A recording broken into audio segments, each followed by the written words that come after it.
The study of Dr. Hafiz Pasha, as you know, the former Minister of Finance and an eminent economist from Pakistan, which he has done in cooperation with FES. The study is called Charter of the Economy, Agenda for an Economic Reforms in Pakistan, which has more than 300 pages and has just been printed. And obviously the idea is to try to contribute to have a discussion how to best get Pakistan out of the economic problems.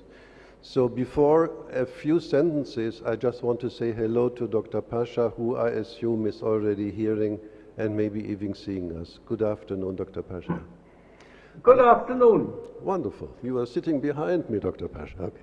So let me just make a very few remarks. What I think makes this study very special, very timely, and very important is that it has been written by an eminent economist, but at the same time by a person who is aware that the economy of a country is not in an island far away from life, but it is very much interconnected with society, with politics, with ecology, and with other things, and that we can only deal with basic economic problems if they are not cut off from rest of society and rest of politics and ecology and demographics and what you have. So this, this study, this book, is really trying to come up with suggestions with reform agenda for Pakistan, which is integrating economic factors, economic suggestions with non-economic ones. And since I'm not a speaker here, but just a moderator, I will give you only one example. I think the assumption, and we will hear Dr. Pasha in a minute, the assumption is that you cannot have a successful economic reform in a country like Pakistan without political stability and with a broad political consensus how the economic policy should look like. If there is a polarized situation, if many government institutions are not functioning properly, suggestion on change this economic variable or another one will probably be futile. So the point here is that if this wonderful country really wants to have a dynamic, progressive, successful economy, it's not enough to fix one or two or three variables on the macroeconomic chessboard. It is important to also have a functioning, creative, reliable governance system which is actually able to pursue economic policy consistently and wisely. I think this is one of the examples. There are many more in the book. But not to turning myself into a speaker, I just hand over to Dr. Pasha for his presentation. Thank you. Thank you, Dr. Hitler. Bismillahirrahmanirrahim. I am grateful for the opportunity given by the Pakistan Institute of Development Economics to present this effort on a comprehensive agenda of reforms titled the Charter of the Economy. The initiative has been taken on the behest of two of the leaders of the major political parties of Pakistan. Requests were made to me by the president of the Pakistan Muslim League, Nawaz, and by the chairperson of the Pakistan People's Party through his Punjab head.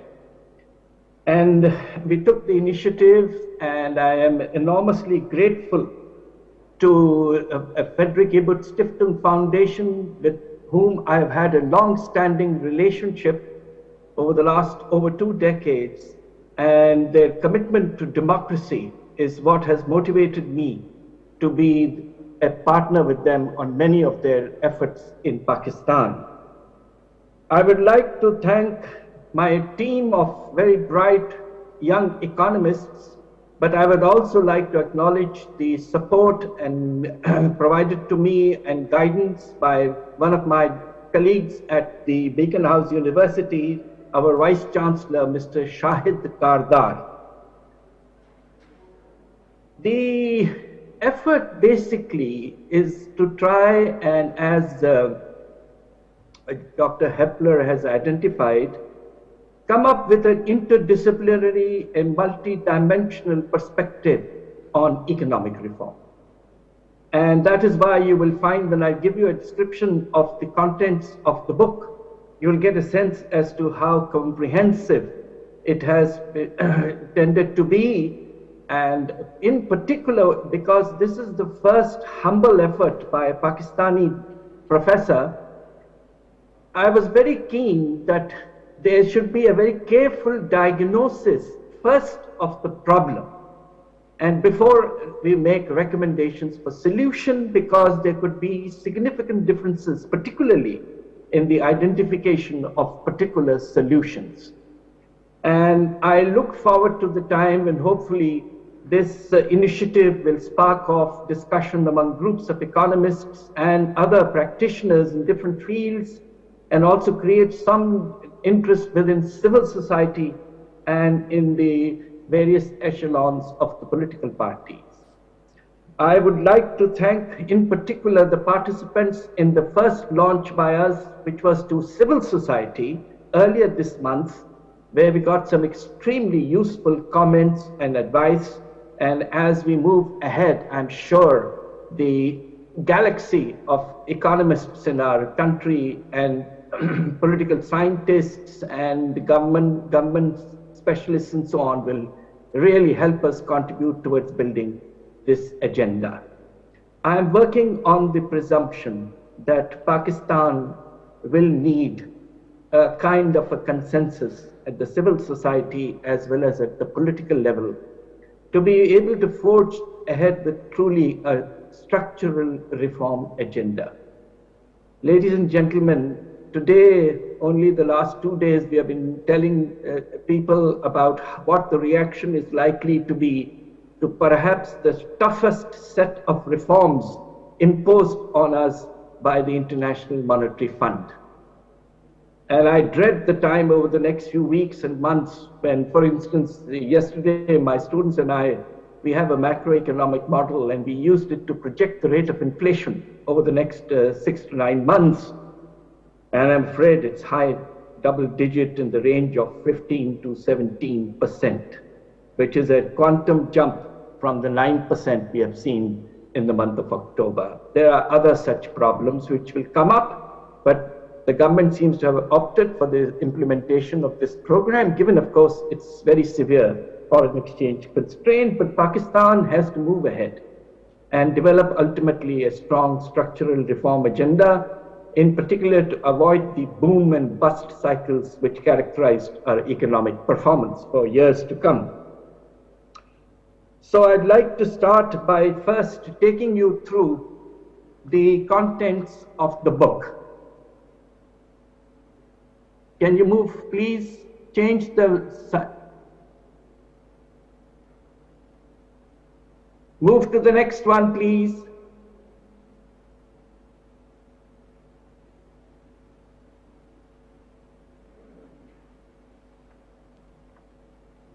Okay, this is the, if you like, the visual presentation of the book. And you will notice first that the emphasis is very much on improved governance. And by that we mean particularly devolution, delivery of services, market regulation, and more ease of doing business. These are 4 of the critical areas to promote investment and production activities in particularly the private sector, the support that is necessary from the public domain. Then we focus on the design and implementation of policies, and of particular importance today is the fiscal policy on which the IMF's 6th review has laid a great deal of emphasis on, and then of course also on monetary policy, some initiatives taken in the last few days, trade policy, and a whole bunch of other policies, for example, those relating to the development of particular sectors. Then the very important to have a stable economy, and that is why we're focusing particularly in the context of ensuring over the next few years that the level of public debt in Pakistan as a percentage of GDP begins to come down significantly. And then, of course, Pakistan needs to have high foreign exchange reserves, because this is what keeps taking us back to the IMF 22 times in the last 43 years. And it is important that we have reserve cover, which is comfortable, maybe 4 to 5 months of reserves. And then, of course, what we need to do in terms of specific sectoral interventions.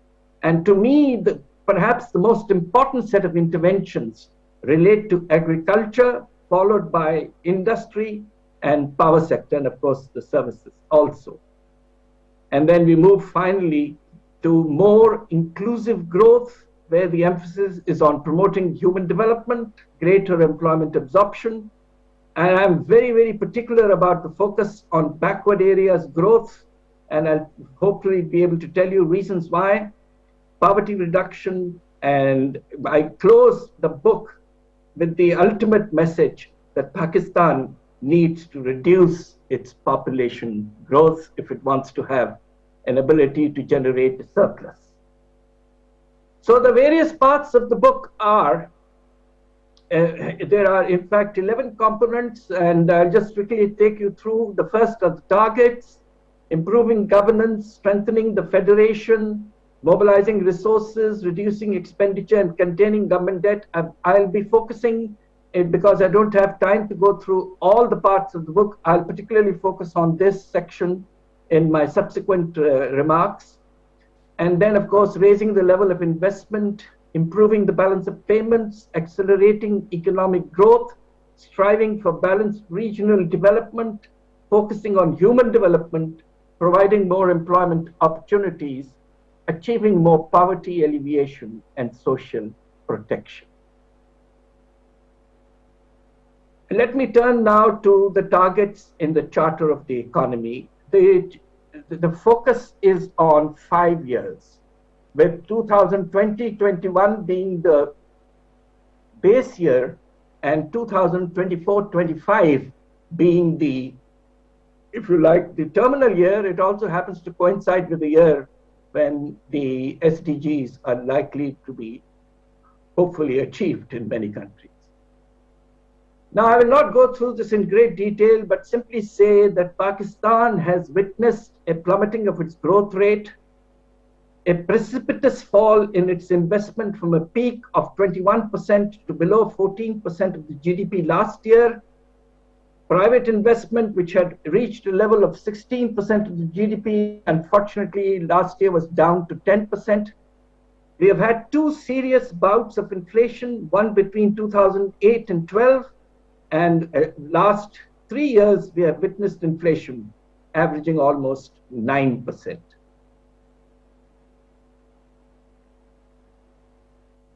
The public finances position has that Pakistan's tax to GDP ratio did reach a peak of 13%, but has since fallen to below 11%. Current expenditure continues to rise, particularly because of the growing debt servicing bundle. And what is really unfortunate is that the development spending on infrastructure has fallen from a peak of 5.3% of the GDP in 2016-17 to only 2.8% of the GDP last year. And this is really one of the reasons why our growth rate is increasingly constrained. In terms of the imbalances, the budget deficit was as low as 4.6% 5 years ago. It rose to a peak of almost 9% and has since, fortunately, last year come down to 7%, but still high. And we have a very large primary deficit, which means that our public debt continues to grow. Our government debt stood at 54% a decade ago. Now it has risen to 75%, and total national debt now is 100% of our economy. I mean, this is really where we stand. Finally, on the balance of payments and employment and poverty, I mean, exports did show exceptional buoyancy in the first decade of the century, but have since been flat. Today, imports are almost 2.5 times our exports. The annual debt repayment external has almost quadrupled in the last decade. And this is a shocking statistic that net foreign exchange reserves of Pakistan are negative today after deduction of all liabilities, as per the international definition of net foreign exchange reserves. Unfortunately, because of COVID, the unemployment rate, which had come down somewhat to 6%, has now perhaps more than doubled after the COVID-19 attack and may have come down a little bit in the last few months. The incidence of poverty had fallen to 31% by 2017-18. Now it is above, we estimate, 40%. The targets that we have in the Charter of Economy, they are fairly modest. We are trying to be realistic, but nevertheless, we are trying to attempt a significant improvement in the performance of our economy. GDP growth rate, we are targeting that by the terminal year, it should get up to 6%. This is the rate we used to be able to maintain in a few of the decades like the 60s, the 80s, and for some part of the first decade of the century. The level of the investment is crucial. Pakistan has to raise it by almost 4 percentage points because our capital output ratio is roughly 3. And if we want to get to 6%, we will have to do that. As I've already mentioned, we want to bring down the unemployment rate back again to 6%, reduce the rate of inflation to close to Pakistan's long-term rate of inflation is about 6%, and we have to get it back to that rate in the years to come. On the public finance front, the revenues, as I've said, will have to raise by from 14.6% to 18.4% of the GDP, almost 4 percentage points. And in my subsequent remarks, I will tell you the strategy for doing so. Expenditures, particularly current expenditures, have to come down. And again, I'll be highlighting the kind of moves that could be made. As I've mentioned, the budget deficit has to be brought down to 5%. This means we will generate a primary surplus. And finally, we hope that we can get government debt down to 70%. According to the Fiscal Responsibility and Debt Limitation Act, it should be at 60%. Hopefully, if we can build the momentum, then in the next 5 years after that, perhaps Pakistan can finally, hopefully get down to somewhere near that limit imposed by the Fiscal Responsibility and Debt Limitation Act. Balance of payments, these, by the way, these are percentages are wrong. These are actually $1 billion. And so we are hoping that we can contain by 2024-25 the current account deficit to about $9.5 billion, which is close to the projected GDP. It will be about 2.5% of the projected GDP, and that is a sustainable level. And then the other, finally, on the foreign exchange reserves, we are hoping we can get them up to $25 billion. This is the minimum, and hopefully that will be at least 4 months of reserves. Next, of imports. Now, since I have limited time, I will focus on some key reforms in 1 or 2 critical areas. First, let me focus on what we generally sometimes refer to as achieving good economic governance. And I, as always, fall back on the guidelines of the Constitution of Pakistan, amended thereof by the 18th Amendment, as the guiding principle behind many of our objectives and guidelines and even strategies. The first is, unfortunately, the constitutional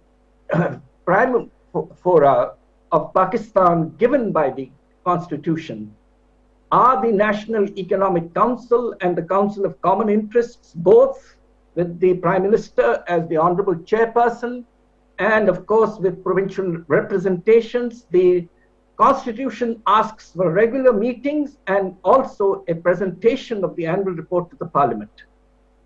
There is a desperate need for the highest level of policy making fora to become active in Pakistan. One of the tragedies has been that these 2 fora have met very infrequently, and have not been able to provide the kind of high-level political and policy guidance which is needed for Pakistan to move ahead.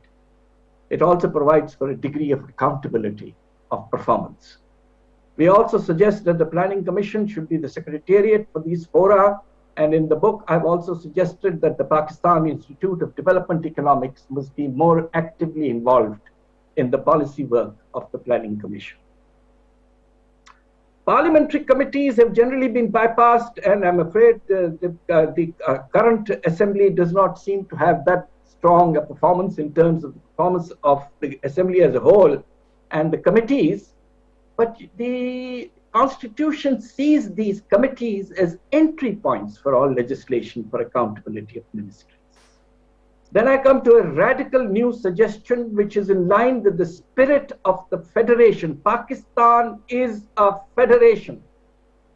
And as was said, Pakistan must learn to thrive with unity in diversity. This has to be our strength.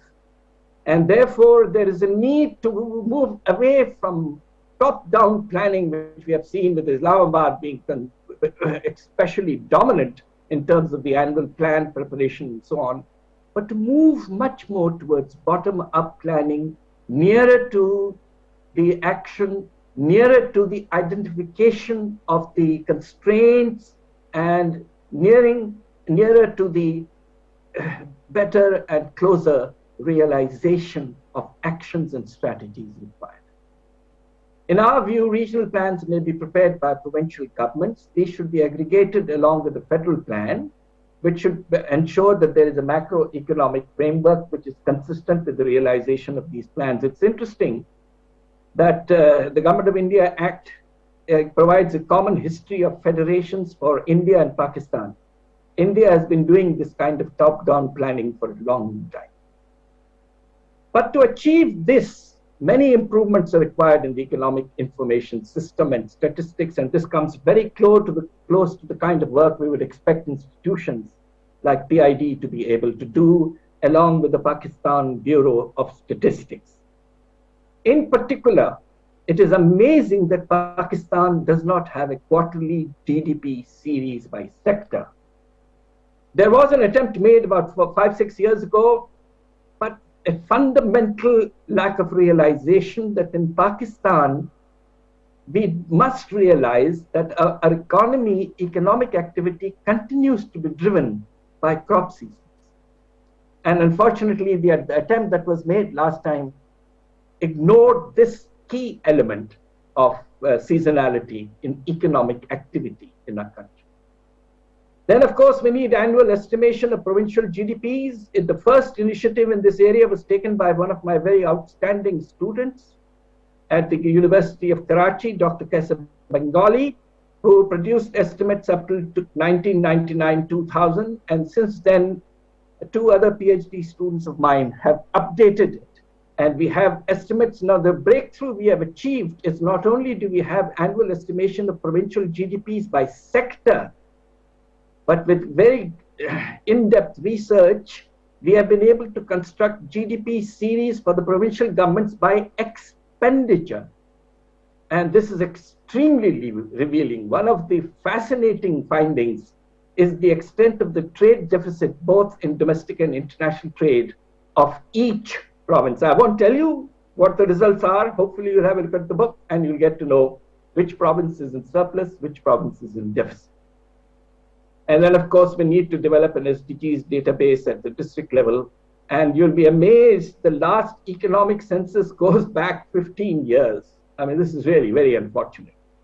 I mean, even if you want to develop an up-to-date tax base, you need to clearly have censuses at least once every 10 years.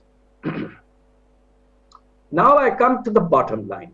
And let me start by saying that I completely and totally disagree with the strategy proposed by the in the 6th review, clearly with agreement by the government of Pakistan in the IMF program to focus on indirect taxes. Believe it or not, if you include the withholding taxes of an indirect nature in the income tax, they add up to the indirect taxes are 75% of total tax revenues. Excuse me. So this business about, in the next few weeks, coming up with a mini budget focusing on so-called broad basing of the sales tax is something which I completely and totally disagree. Instead, the proposed effort should have been on progressive direct tax reforms, including the following. Pakistan is perhaps a unique country which does not tax total income, but taxes block-wise income. So for instance, if you get interest income, you pay 10%, and that's it, even though your marginal tax rate may be 25, 30%. So this is extremely contrary to progressive taxation. And this alone can give us an additional 100 to 150 billion. Then Pakistan has an amazing personal income tax system with 12 slabs compared to 6 or even 5 in the other South Asian countries. And the amazing thing is that Pakistan's highest rate is attained at a per capita income which is 200 times more than the average per capita income in the country. This is ridiculous. In most of the countries, it's about 10 to 12 times the average income. So we'll have to reduce the slabs, compress the tax system, and make it more progressive. And this alone can fetch another 70 to 100 billion rupees. Similarly, many countries have progressive corporate income tax with higher tax rates. And if there are unusual surpluses being generated, for example, we have seen sometimes in the banking sector, we have seen sometimes in other sectors like cement and pharmaceuticals and so on and so forth, due to transfer pricing in some cases, due to a degree of monopolistic power and so on, there should be a progressive corporate income tax. And very, very important, particularly for the speculative part of the economy, for some strange reason, we have come up with the concept of what's known as a holding period. So if you hold your property for more than, say, 6 years, and then you sell it, you pay no capital gains tax. This is truly amazing. At least what you should be doing, there should be no concept of a holding period. Instead, we can vary the rate in line with inflation so that we end up taxing real property gains irrespective of the holding period. This is what happens in most countries in the world. As far as the indirect tax reforms in the second phase of the reform process are concerned, we need to make a transition to a national integrated value-added tax on goods and services. Today it is partitioned between the federal and provincial governments. And interestingly, the provincial governments have been engaging in a race to the bottom. They're reducing their tax rates so that they can attract the mobile tax bases.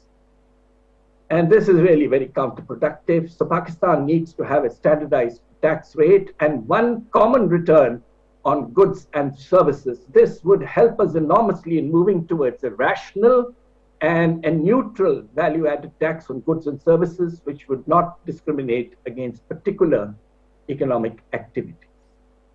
Surprisingly, again, Pakistan does not tax services imports. And many countries have done this on the reverse charge principle. The least we could do is have an import duty, say, of 5% and tax them. Please go back. And I want to just quickly go through the provincial side, and that is the levy of the agricultural income tax. We have some very interesting statistics here. According to the agricultural census, only 1% of the farmers own 20% of the land, the largest farmers, 22% in fact. Their net incomes last year, we estimated, is close to ₹1 trillion. And how much tax have they paid in the agricultural income tax out of 1,000 billion? Hardly 3 billion. I mean, this is truly a mockery of progressive taxation. Then, of course, assessment of the gross annual rental value of property for the payment of urban immovable property tax. This relates to the urban residential properties which are in affluent neighborhoods. You will be pleased to know that the entire collection from the urban immovable property tax in Pakistan is a wonderful 9 billion rupees from all cities in the country. In Mumbai alone, the Metropolitan Corporation there picks up the equivalent of 75 billion rupees. There's enormous scope for increased progressive taxation in Pakistan through the 7 or 8 mechanisms that I've talked of, instead of getting obsessed with taxing sales tax, essential items. I mean, there may even be taxes in the next few days or weeks on essential items, including, for example, in our case, stationery, books, and so on. Next. Let me turn to economy and current expenditure. Cost of pensions, you will be amazed. If you combine the federal and provincial governments, believe it or not, it is approaching 1 trillion rupees. It has doubled in 5 years. And there is pressure constantly for further escalations. What is the option? Because we never developed a scheme of contributory pensions, and the end result is that the entire liability falls on the current budget, and there is no concept of pension funds. One of the provinces has come up with a good suggestion. We support that. Given some increase in a life expectancy, perhaps we can increase the retirement age to 63 years and establish contributory pension scheme for new employees and establishment of pension funds. Then the other monolith elephant are the over 200 attached departments and autonomous bodies in the federal government, including many of these SOEs, with employment exceeding 1 billion rupees.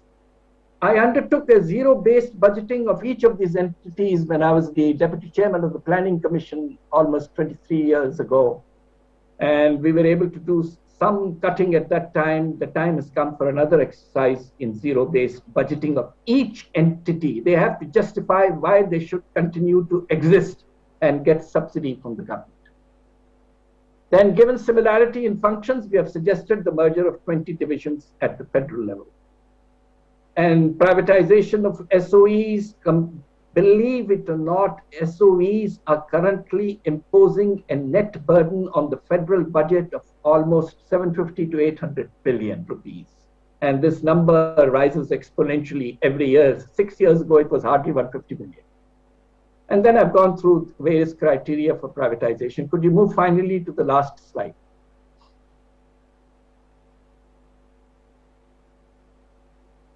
Let me turn to the last key area.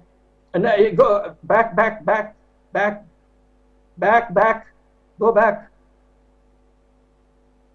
Yes. Now just go one down. Please go one down. Yes, and this is it. Because I'm talking about public finances, so I'm focusing on the 3 parts: revenues, current, and development spending. Now, here are some shocking statistics also. As I mentioned earlier, the level of public development spending, if we go to an even earlier year, is almost half of what it used to be. And what is truly amazing, and this is a reflection of the politics of project selection and identification, that the federal PSDP is literally spread too thin, currently with as many as 1,023 projects being implemented simultaneously, and you can begin to wonder where the implementation capacity is. And believe it or not, the throw forward, which is the remaining costs of ongoing projects, are over 8 times the annual allocation. I mean, this is a classic exercise of literally going too thin and way beyond limits. And this has led to big cost overruns and delays in implementation. According to recent World Bank estimates, a typical project in Pakistan, as contained in the PC1, if it is to be completed in X years, it is usually completed in 2 to 2.5x years. No wonder the costs are going up. We have made 3 or 4 recommendations to really make the development spending much more focused, particularly since the outlays have become smaller and smaller. The impact on growth is the greatest of investments in hydropower, irrigation for power generation, transmission and distribution, water and power distribution. rather than the obsession, with all due respects, if I can be a bit sacrilegious, the largest sector for a very long time in terms of allocation continues to be highways, highways, highways. Our econometric analysis of impact of public investments on growth has revealed to us that the impact of highway development is perhaps not as large anywhere near water and power. So there is a need to move towards this. Sectors raise allocations substantially and limit the maximum share to 10% on new projects. The federal PSDE has many small splinter projects. For example, you'll be amazed that there are almost 30 small projects of roads in Khyber Pakhtunkhwa. I mean, this is really, in a sense, the responsibility of the provincial government.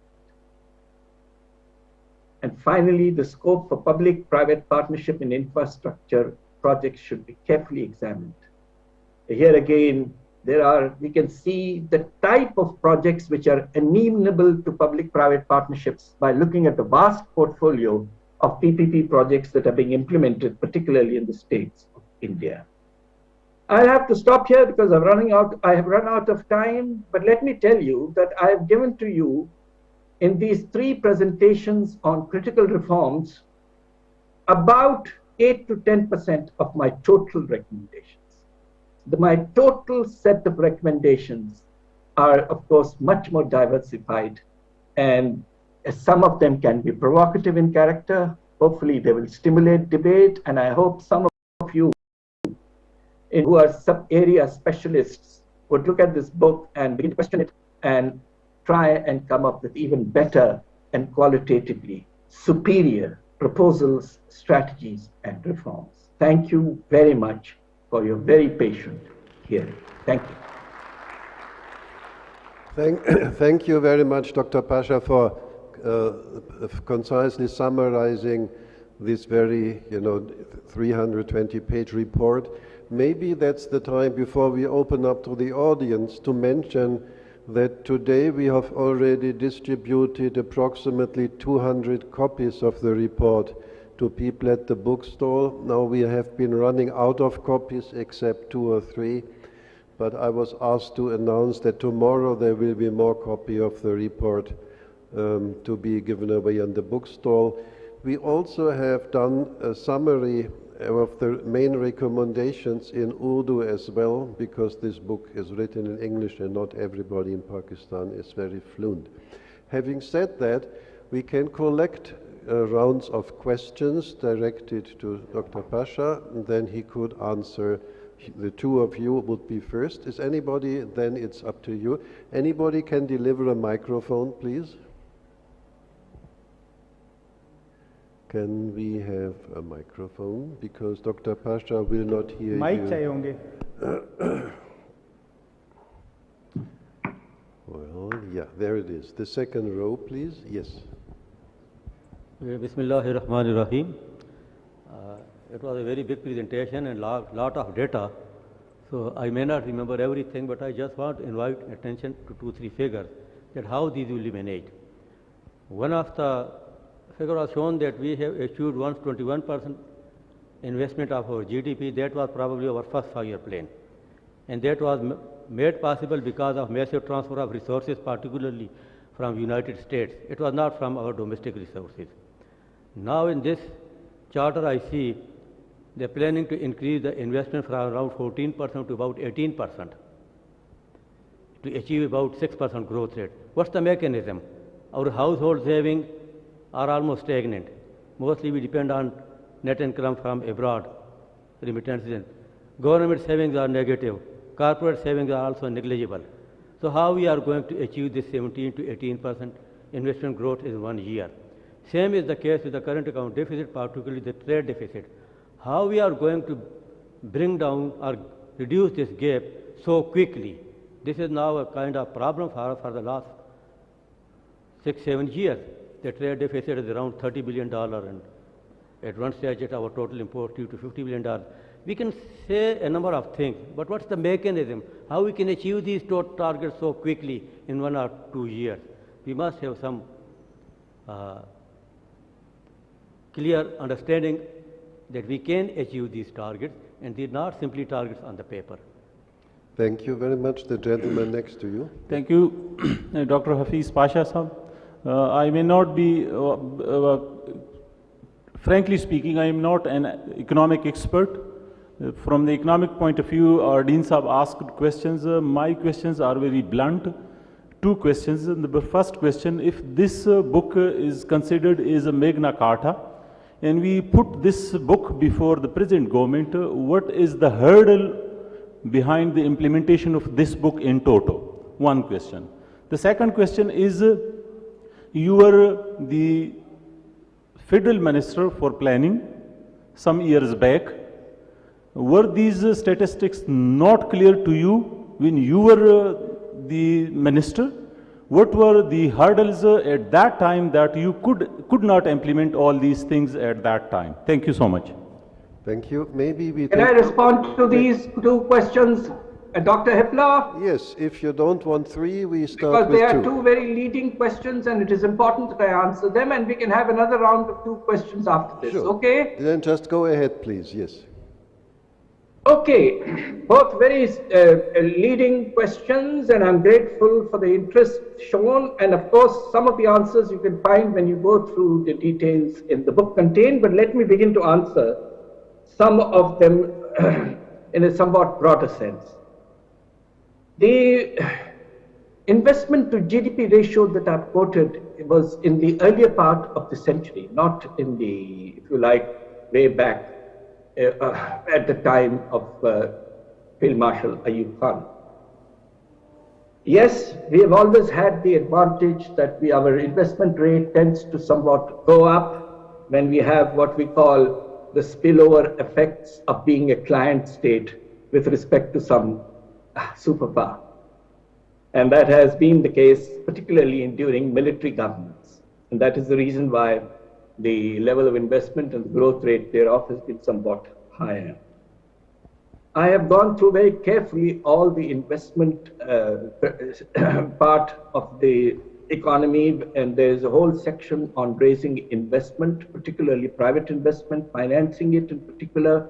What are these potential incentives that we need to offer, and what kind of support and backup has to be provided by governmental agencies. That's all in the report. Please have a look at it. And I've been very modest because, in fact, PIDE itself expects in their report, which came out some time ago, PIDE was saying that the GDP growth rate should be probably raised to 8 to 9%. I didn't have the courage to do so, and I've opted instead for a figure which is perhaps more feasible of 6%. Inshallah, hopefully sometime we might be able to do this. On the current account deficit, I wish I had focused a bit more if I'd had time on the balance of payments, which is clearly a critical issue these days. And I would have loved to have talked about how to promote exports. And please have a look at that particular chapter. There are some innovative ideas linked partly to our historical experience and partly to the mechanisms that have been adopted by successful exporting countries to promote exports, how we can learn from that experience. Then, of course, we come to the issue of what did you do? Now, I had the privilege of being the deputy chairman for a very short period in the Ministry of Finance, and from the late 1996 as part of the caretaker government to 1998, soon after the bomb explosions. Two or three things which I was very keen to promote, and I plead for some success because unfortunately we could not go beyond, because after the bomb explosion by Pakistan in 1998, we were faced with sanctions by the United States of America and we came perilously close to default. I take pride in being the person in charge of the finances in saving Pakistan from a default. And I want to put on record our appreciation of support from Muslim countries and China at a critical time in Pakistan's history. I also want to say that I have been ill since then, And for the last 20 years, I've paid a price for having sleepless nights and looking after more or less a loss of financial status of our country. But Pakistan has come back. And I think that decision of ours has saved us from serious regional conflicts and difficulties. One of the things which we were very keen to do when I was the deputy chairman, I have always had this inclination towards promoting agriculture, because I think that it is the comparative advantage. And living in Punjab since childhood and spending some years, of course, later in Karachi, I've always felt that if we were to make a breakthrough, then perhaps we would need to really utilize our comparative advantage in agricultural exports. So we did that. And let me tell you that one of my greatest sources of satisfaction was that by 1999, Pakistan became self-sufficient in wheat. We had been a net importer. Now, unfortunately, 20 years later, last year, we again went back into a deficit. Ever since the Musharraf government, with all due respect, agriculture has been put on the back burner. To me, this was the key sector. And you know, one of my students has just finished research through the input-output matrix of Pakistan for 2010-11, and 46% of the economy of Pakistan hinges on the agricultural sector, directly or indirectly. So it is very important that we achieve that. But I will again profess to modesty. At a difficult time in Pakistan's history, we were able to achieve very limited goals, but thank God, we took Pakistan out of a very difficult financial situation. Allah ka shukr. Two more questions. Yes, please. There was one on the left side and maybe one behind, and then we move back to you. Can we take three maybe, sir? Yeah. Okay. Yeah. Last round. The microphone should be over there, please. Oh, I couldn't see you because of the light was blinding me, but the first gentleman was on the left here.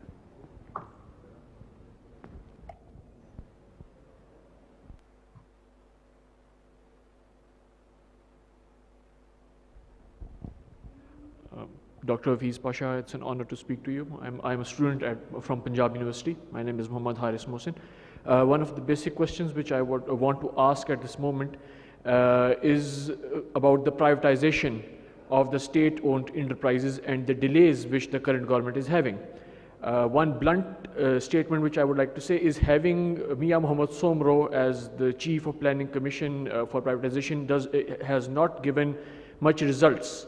So I want to ask you, what would you suggest to the current government and even the next governments which would like to come in few years about the privatization of the state-owned enterprises, especially railway and the Pakistan steel mills and PIA? Thank you. Thank you. The next one was further up. Yeah. And then the gentleman in the dark whom I couldn't see.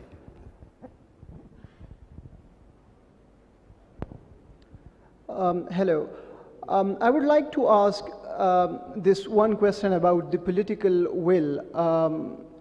Of course, we could throw economic jargons, economic variable on people, but the question is that when, in the absence of the political will, how could we expect that this country would basically go towards the economic development, right?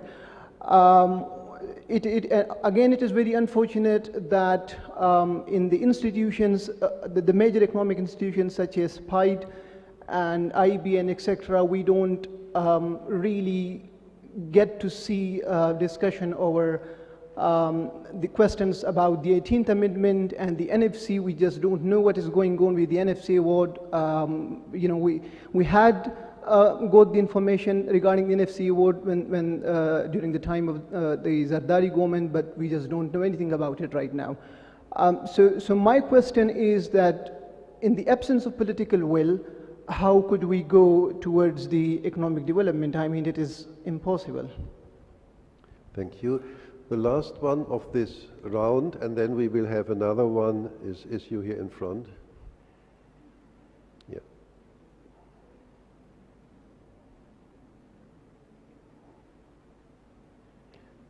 And then Jen, you will be the next one in the next round. Yeah. Hafiz Parvez Tahir here. Thank you for proposing that Planning Commission should be the Secretariat of CCI and National Economic Council. I have been saying that ever since the 18th Amendment. So thank you for putting your weight behind it. My question is that you said the two main parties are approaching you for working out a consensus for them, which partially answers the question of political will. But what you are proposing here is essentially a macroeconomic framework. I don't think you need a consensus on that. The consensus you need is on reform, the set of reforms, and some concrete things like do not destroy the projects started by a previous government and so on. When they do these kinds of mutually destructive things, we need to stop them. And I noticed that you're working on the pattern of charter of democracy, and it is the same two parties. But then we need to sort of identify the doables. I mean, you would know more than me that the macroeconomic framework can change tomorrow, but there are few principles that we should give them, that please follow these principles, come what may. Thank you very much. Okay. Dr. Pasha, please. I'm really very, very pleased with the quality of the questions that have come, which means that we have managed to evoke a very meaningful response from the participants of this event. I'd like to go back a little bit to the question which was asked in the first round, and what is the government's view on all this?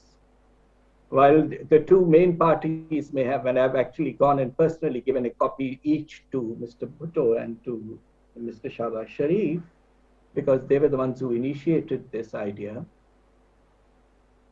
The President of Pakistan, Honorable President, asked for copies, and we were able, through FES, was able to provide copies to the President of Pakistan. More recently, I have received requests, particularly from the Ministry of Finance, and we are there to assist the government.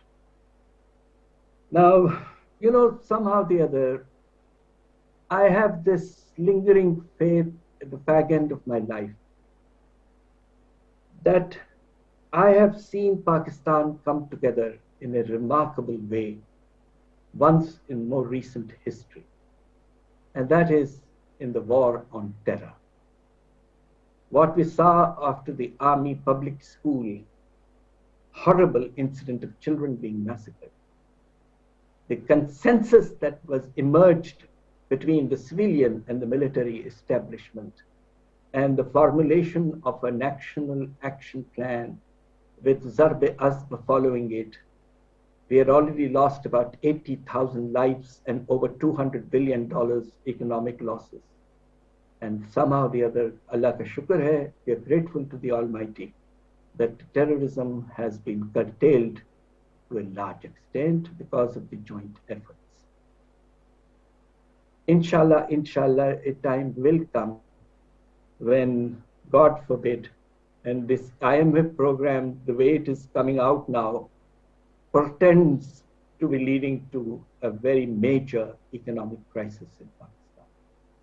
Implementation of the prior actions and the tough reforms, all more or less at the same time, is going to really create a very, very difficult situation. As I just said, our estimates are inflation rate doubling or so. So, Allah chahe, something similar to the coming together in the war on terror, against the war on terror. Can we not come together as a country, civil society, political leadership, intelligentsia, and so on, in ensuring that there is a consensus on a kind of a reform package. I agree totally with Dr. Parvez Tahir, one of my most esteemed colleagues. We've been together for decades. Yes, I of course had a little bias having served as a deputy chairman myself towards the plan. See, what is a tragedy in Pakistan is that over the last almost 50 years, the Planning Commission has been downgraded in importance. And this is truly tragic. We've moved into a kind of a crisis management mindset with the Ministry of Finance. The time has come once again to enhance the importance of the planning process in our country. If you please go through my 23 pages of recommendations, you will see within them many which are entirely operational in character and very, very micro-specific. And some, of course, deal with bigger policy issues, but I've been very careful, and I'm glad and truly, truly grateful to the Friedrich Ebert Stiftung Foundation for at least ensuring that while we can begin to ignore the 340 pages or so, or 380 pages, we can certainly ensure wider dissemination of the summary of recommendations. And I'm truly grateful that it has also been converted and translated into Urdu. Thanks a lot for all those wonderful comments. Frankly, given my state of health, Dr. Hippler, I'm not sure whether I can take another extended set of questions, but if you want me to do so, I will. Well, thank you very much. No, if health is involved, there is very little space to discussion. I'm aware that you are not extremely healthy. So I just want to thank you very, very much for being willing to talk to us here in Peshawar from Lahore.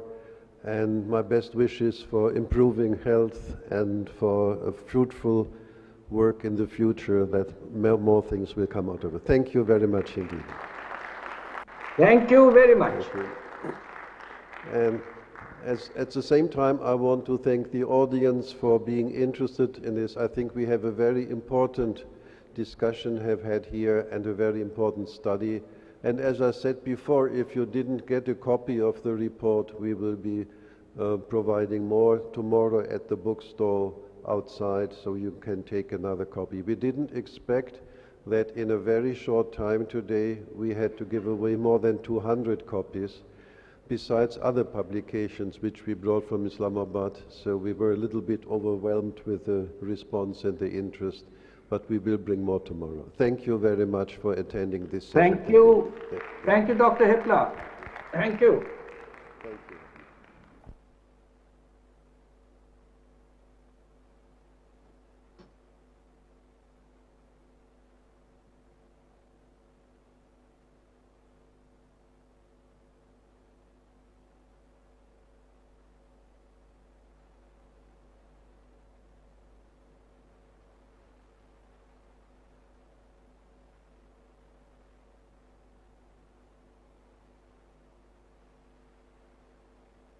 Recording in progress.